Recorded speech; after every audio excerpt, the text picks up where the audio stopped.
Oi, bom dia para você. Empresários brasileiros estiveram no Japão apresentando os nossos cafés especiais no principal evento da Ásia. A participação rendeu quase 50 milhões de dólares em exportação. No principal evento de cafés especiais da Ásia, realizado em outubro em Tóquio, empresários brasileiros do setor realizaram quase 2.000 contatos comerciais, sendo mais de 1.000 novos. Isso rendeu a concretização de milhares de dólares em negócios no local e a projeção de muito mais nos próximos 12 meses. Em exportação, a projeção é de 48 milhões e 400 mil dólares. Mais de 40 empresários apresentaram seus produtos para 70 compradores internacionais presentes na rodada de negócios. Os compradores japoneses puderam continuar comprando os cafés especiais brasileiros que já descobrem valor, que já reconhecem o valor desses cafés há cerca de 25 anos, mas também redescobrir a nova geração de cafés especiais brasileiros. A ação faz parte do projeto Brasil The Coffee Nation, realizado pela Associação Brasileira de Cafés Especiais, a BSCA, em parceria com a Agência Brasileira de Promoção de Exportações e Investimentos, a Apex Brasil. A ideia, além de fazer negócios, é fortalecer a imagem sustentável e de diversidade dos cafés especiais nacionais e consolidar a posição do Brasil como um dos maiores produtores e provedores de café especial do mundo. Também tivemos a oportunidade de realizar uma negociação com atores do mundo do café para que o café brasileiro esteja presente na Expo Osaka no ano que vem, evento que reunirá milhões de japoneses visitando o pavilhão brasileiro. Em 2024, no acumulado de janeiro a setembro, o Japão figura como o quinto principal destino dos cafés brasileiros, com a importação de 1.633.000 sacas de 60 quilos do produto, de acordo com dados do Conselho dos Exportadores de Café do Brasil. Desse total, 15%, ou 247.710 sacas, são referentes a cafés diferenciados. Agora olha esse dado, outubro registrou o segundo melhor desempenho da série histórica na abertura de mercados. Foram 34 em 12 países. O número de aberturas de mercados para produtos agrícolas alcançou o segundo maior resultado da série histórica no comércio internacional. O desempenho só fica atrás de setembro deste ano, que atingiu um recorde de 55 novos mercados em 14 países. As aberturas contemplam diversas cadeias produtivas, com destaque para o algodão em pluma e em caroço destinados à Arábia Saudita. A expansão de mercados internacionais tem sido fundamental para o crescimento das exportações brasileiras. Em setembro, as vendas de produtos do agronegócio brasileiro para o exterior atingiram um recorde de 14 bilhões de dólares, representando um aumento de 3,6% em relação ao mesmo período do ano passado. Nos últimos 12 meses, as exportações somaram 166 bilhões de dólares. Os valores do milho continuam subindo. No mês passado, o acumulado foi de 13%. Com a demanda interna aquecida e retração dos vendedores em outubro, o indicador do milho Exalc BMF Bovespa de Campinas encerrou o mês a R$ 72,94 a saca, acumulando uma valorização de 13,4%. Esse é o maior patamar desde meados de abril do ano passado. De acordo com pesquisadores do CPEA, os compradores estão com dificuldades em adquirir novos lotes, já que há baixa disponibilidade no spot nacional e os valores pedidos pelos produtores seguem em alta. Com a expectativa de que os preços sigam avançando, alguns produtores ainda estão segurando os negócios, atentos ao andamento da atual safra. As preocupações com os possíveis atrasos na segunda safra de 2025 foram amenizadas com o retorno das chuvas nas principais regiões produtoras, o que favoreceu a semeadura de verão. O plantio do arroz avança no Rio Grande do Sul, mas em algumas regiões a semeadura precisou ser interrompida por causa da chuva. O informativo da Emater Rio Grande do Sul, Ascar, aponta que o plantio de arroz segue em ritmo adequado na maior parte do estado, com um planejamento estratégico e semeadura dentro do período ideal. A cultura apresenta bom potencial de desenvolvimento, especialmente onde o clima tem colaborado. Entre as práticas de manejo adotadas estão o controle de plantas daninhas e a adubação de cobertura, realizados nos momentos apropriados para garantir um crescimento vigoroso. No entanto, nas regiões de Campanha, Sul e parte das Missões, as chuvas intensas e frequentes resultaram em atraso ou interrupção na semeadura, exigindo replantio em alguns locais. Nas áreas mais afetadas foram adotadas medidas para diminuir o impacto das enxurradas. O Instituto Rio Grandense de Arroz projeta uma área de cultivo para a safra atual de quase 949 mil hectares. A Emater Ascar estima uma produtividade média de 8.400 quilos por hectare. Quanto à comercialização, o preço médio da saca de arroz no estado sofreu uma pequena queda, passando de R$ 116,32 para R$ 115,95. A média de preço da mandioca em outubro é a maior dos últimos 14 meses. A oferta restrita da mandioca tem ajudado a elevar o preço. Os produtores têm atrasado a comercialização, seja pela baixa rentabilidade ou por priorizar outras atividades agrícolas. A demanda, por sua vez, continua maior que a oferta. Isso tem ajudado a elevar o preço da raiz. A alta acontece em todas as regiões acompanhadas pelo CPEA. A média de outubro para a raiz posta feculária subiu 10% em relação ao mês anterior, atingindo R$ 632,37 a tonelada, o maior valor nominal desde agosto de 2023.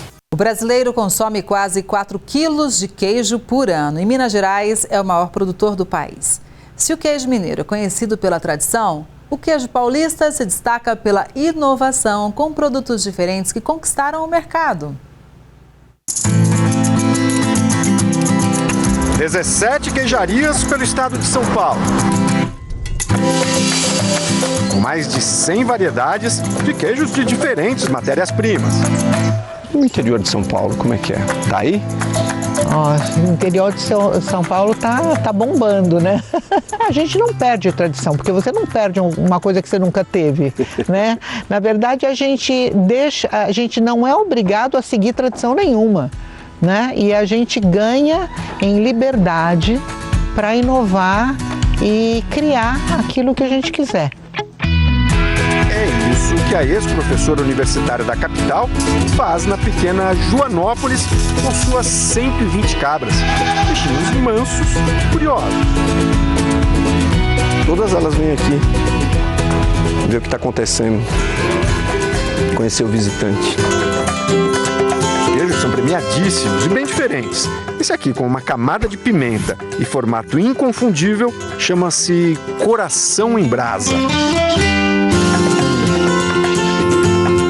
Também o cacauzinho. Sim, a matéria-prima do chocolate pode ser adicionada ao queijo. E acredite, fica muito bom. Não tem queijo ruim aqui não. O gestor ambiental Ricardo foi outro que abandonou a metrópole para produzir queijo na roça. O leite vem das 900 ovelhas que ele cria em um sítio em Porto Feliz. Muito bacana trabalhar com comida, alimentar as pessoas, fazer tudo o mais natural possível, sem conservante, trabalhar com o mínimo de impacto, saber efetivamente o que você está consumindo, né? Como você está manejando esses animais, é uma satisfação muito grande, assim. Fica de 8 a 10 dias de maturação. A queijaria também fica no sítio. Entre queijos e outros derivados de leite de ovelha, são 19 produtos. Alguns demoram 1 ano para ficarem prontos. É um desafio muito grande, é dinheiro parado na prateleira, não tem como, mas ao mesmo tempo, em momentos de baixa de mercado, é a nossa possibilidade de não perder leite. Então a gente matura até como forma de estoque, então a gente vai regulando assim. Em Cabreúva, o leite usado é de vaca mesmo, mas a produção tem muitos diferenciais. Um dos segredos dessa queijaria está embaixo da terra. Olha só, aqui nesse barranco, eles construíram uma espécie de caverna, que é onde funciona a câmara de maturação, o lugar de descanso dos queijos. Caverna deve ser uma das técnicas mais ancestrais que a gente tem de isolamento térmico, né? Aqui a gente tem 1,5 metro de terra, né? Então tem a laje, 1,5 metro de terra que está isolando a gente, né? Então não está batendo sol direto na laje. E na terra plantado tem árvores no nosso entorno, e aqui em cima, né? Como a gente tampou a caverna, né, com a terra. Quando faz 35 graus, os 35 graus não estão aqui, né? A terra segura essa temperatura. Então, é um ambiente naturalmente mais fresco. A gente ainda tem um sistema de refrigeração, mas ele vai passar talvez de 22 graus para 15 graus e não de 35 para 15 graus. O chefe da marca, esse queijão aí, ó, o Sol, em uma peça, dão 100 litros de leite. No processo de prensagem, a massa é envolta em um pano, o que deixa a casca com essa textura diferente. A gente vê aqui a trama do tecido, né? Vê alguns vincos, né? Então é onde o tecido estava dobrado. E isso, né, deixa uma casca linda e também é importante para o queijo em si. Por quê? Porque a gente consegue aumentar a superfície de contato da casca e ela consegue secar melhor, formar uma casca melhor. Érico se preparou trabalhando em queijarias na Alemanha e na Suíça. O estudo do queijo é um ponto em comum entre esses produtores. O que difere são os motivos que levam pessoas como os comerciantes Luzita e Ayrton a trocarem as grandes cidades pelo trabalho no campo. Começou como um hobby há 13 anos, quando o casal comprou essas terras e uma vaca, a Bolinha. Com o leite que a Bolinha produzia, a Luzita decidiu que queria aprender a fazer um queijo. E saiu esse tipo aqui, o Javier. O nome é uma homenagem ao tio de Luzita, Javier, que mora na Espanha. Foi visitar minha família na Espanha. E eu falei pro meu tio, agora eu tenho uma vaquinha. Bem que eu podia aprender a fazer esse queijinho, né? E aí, no outro dia, a gente foi lá na casa de uma outra tia e eu presenciei lá ela fazendo queijo, como que fazia. E falei, olha, eu vou fazer esse queijo no Brasil com o meu leite. E assim aconteceu. Eu cheguei aqui e comecei a fazer o queijo aqui na cozinha de casa. A primeira vaca, a Bolinha, já morreu, mas a comerciante que virou queijeira ainda chama as outras pelo nome. E olha, aqui na fazenda, em Ibiúna, são 70 cabeças. Uma aqui é a Cláudia, 125. Ah, essa é a Cláudia? É a 125. Outro detalhe muito importante que une os produtores do caminho do queijo artesanal é o amor pelo que fazem. Ailton e Luzita dizem que têm uma família grande. 2 filhos, 4 netos e 13 queijos. Família. E não vai parar por aí, né? Já está nos planos, já tem projetos.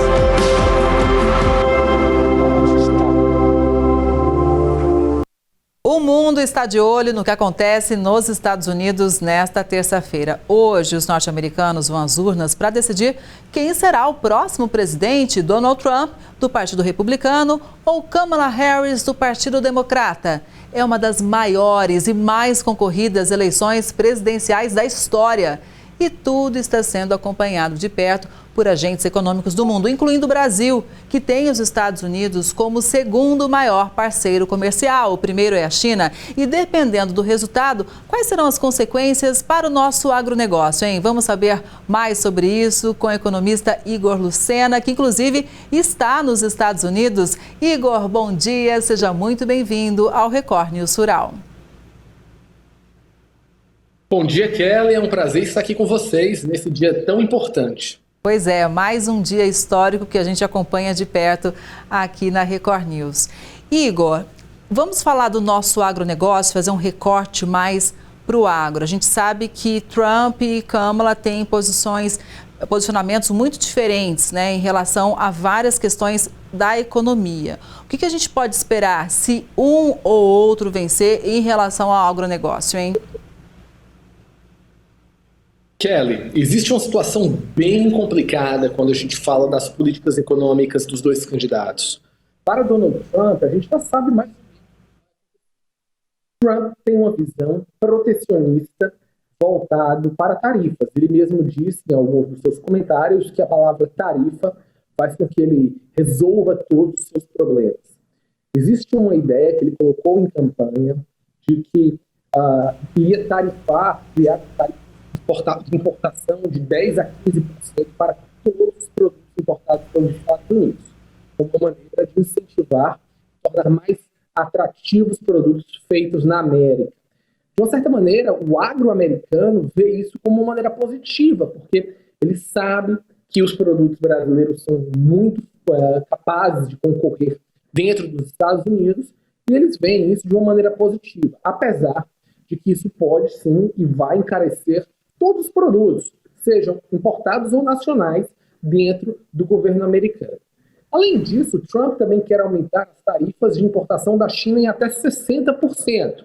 E por que isso é complexo? Porque muito da nossa pauta agro vai para a China.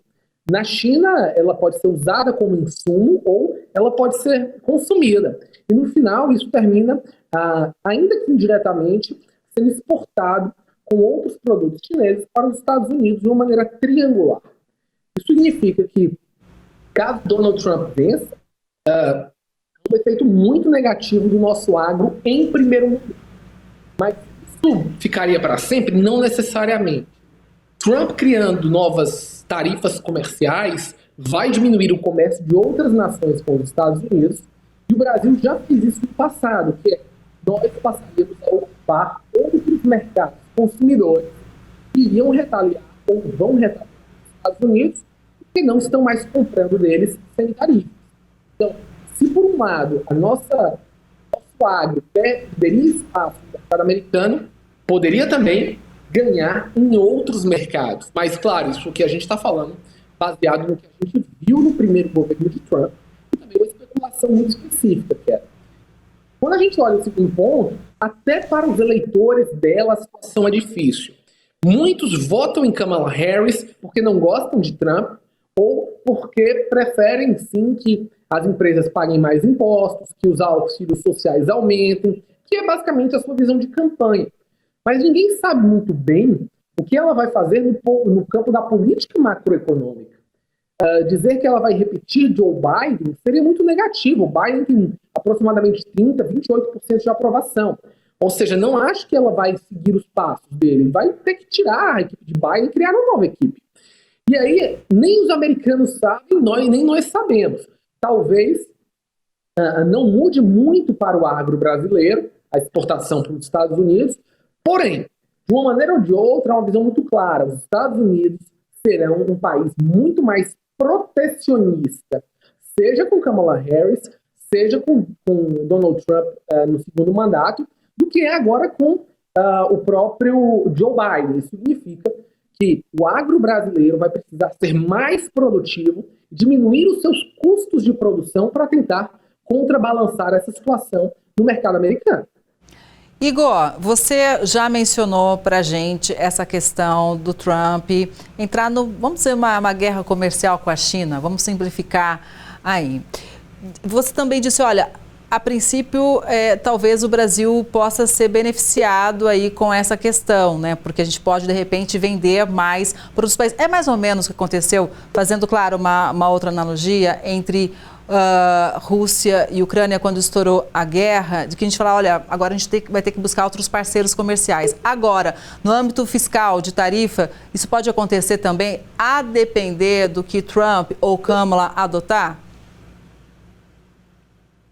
Podem, Kelly. Vou tentar colocar de uma maneira muito prática. Vamos pegar produtos que o Brasil exporta e que os Estados Unidos exportam do agro. A gente está falando de laranja, a gente está falando de soja e milho, por exemplo.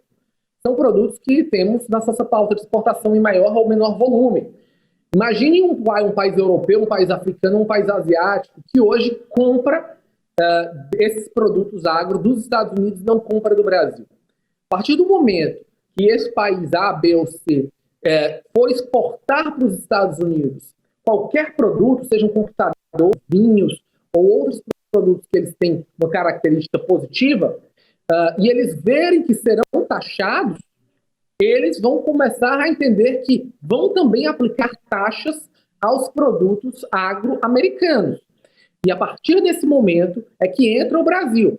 O Brasil, por não estar dentro dessa guerra comercial unilateral que o próprio presidente Donald Trump vai fazer ou quer fazer, poderá vender esses produtos agros para esses países A, B e C sem essas tarifas novas impostas, tornando os nossos produtos mais competitivos e talvez ganhando mercados que hoje ele não tem. Então, isso é uma possibilidade muito real de acontecer. A mesma coisa a gente vai assistir com, por exemplo, a China. A China pode deixar de comprar produtos agro, que ela também compra dos Estados Unidos, até porque se ela for taxada com muito mais peso, Trump fala de 50%, 60%, ela vai sim botar uma tarifa sobre produtos agro-americanos e vai procurar outros parceiros. O Brasil é um dos principais parceiros.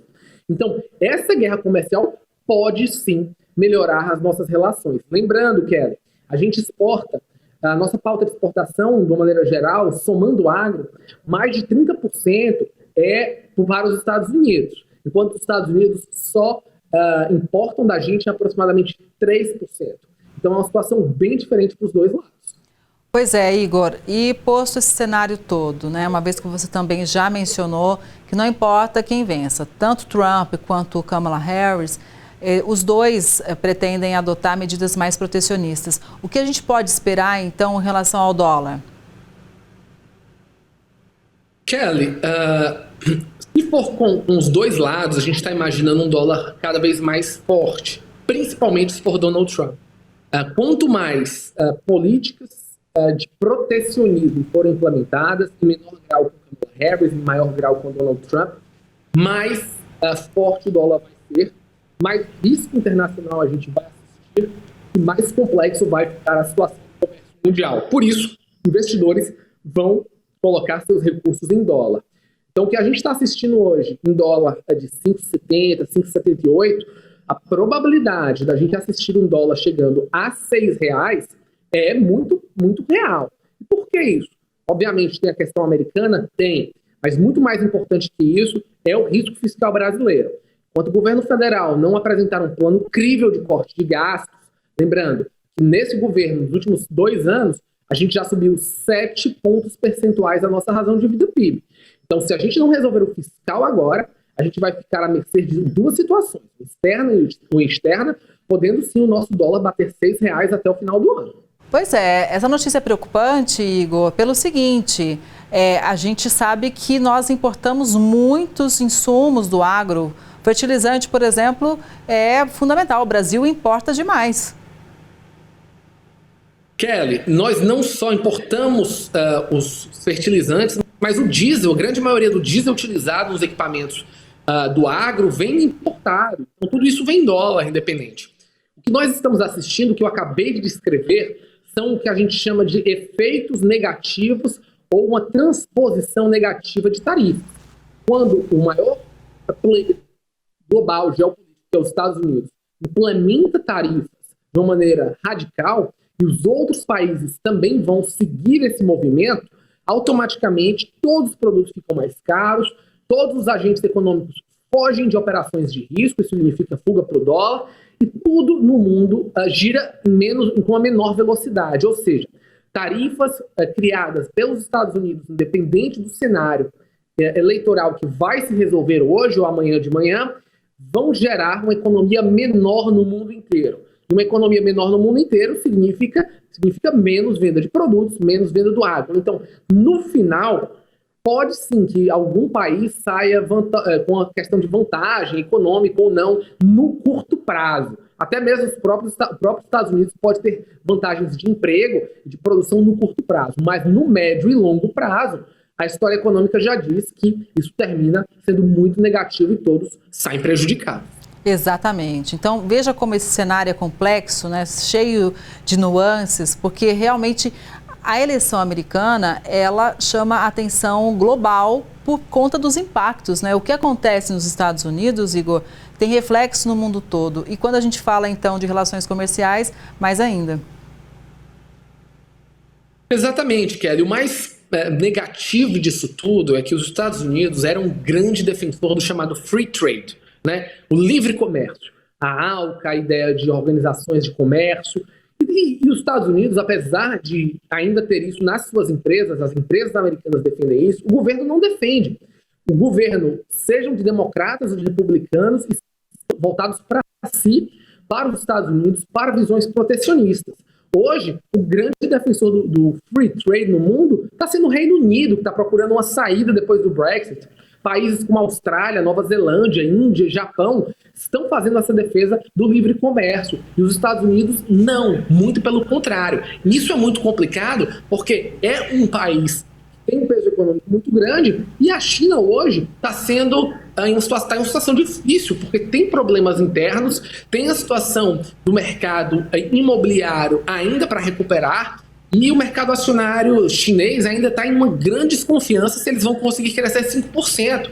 Então, os dois maiores players estão preocupados com si próprios e não com o mundo. E, obviamente, isso nos afeta de uma maneira muito, muito perigosa. Exatamente. Bom, hoje, então, o último dia, né, e principal dia de votação, acho que é o momento que o americano deve já ter sido convencido ou não a sair de casa para votar, porque a gente lembra que aí nos Estados Unidos, né, Igor, onde você está, o voto não é obrigatório, não. Kelly, o voto não é obrigatório. E o ponto principal é que as pesquisas mostram um empate tão grande, tanto no voto popular, quanto no voto dos chamados swing states. E por que isso é importante? Porque o que vai definir a eleição é a capacidade de Kamala Harris ou de Donald Trump de fazer com que os seus partidários saiam para votar. Eles vêm fazendo isso no último mês. O voto aqui também tem um voto antecipado pelo correio e também em locais de votação. E isso mostra que tem situações muito diferentes. Nos últimos 2 anos, os democratas perderam mais de 2 milhões de eleitores registrados no partido. Os republicanos ganharam 130 mil. Isso significa que é uma vantagem? Sim e não. Tudo depende de você sair de casa para votar.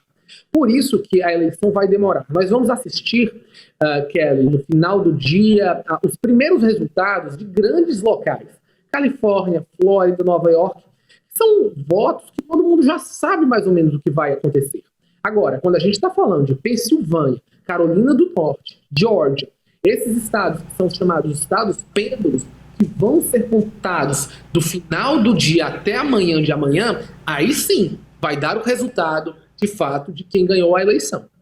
E a gente vai seguir acompanhando, sempre ao vivo aqui na Record News. Igor, sempre importante contar com a sua análise, viu? Um bom dia para você e até a próxima. Muito obrigado, Kelly. Um bom dia a todos e vamos acompanhar. Exatamente. E o Record News Rural de hoje vai ficando por aqui. Obrigada pela sua audiência. A gente se vê no próximo programa. Até lá!